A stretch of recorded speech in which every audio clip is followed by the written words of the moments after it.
današnje tekme sem dal priložnost vsem mladim igralcem, tukaj je prvi stopil na parket, odkar jaz vodim ekipo, Hribar Klemen, ki je ravno tako 89-letnik, tako kot Navljan Jošt, Bogožalec Aljoša in Ropret Gregor.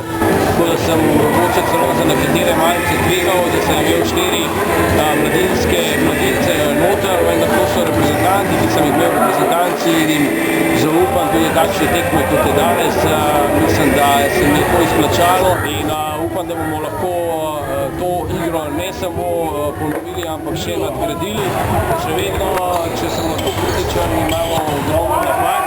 Jasno je, da z mladimi igralci nekako automatično nastopajo tudi napake, ampak upamo, da bomo te odpravili, če hočemo proti tistim močnejšim ekipam igrati, kot so Pomurje in Maribor, katera imamo še na razporedu, potem ne verjamem, da bo to zadost. Ko se s tem ne smemo zadovoljiti in moramo biti fokusirani na boljše tekme.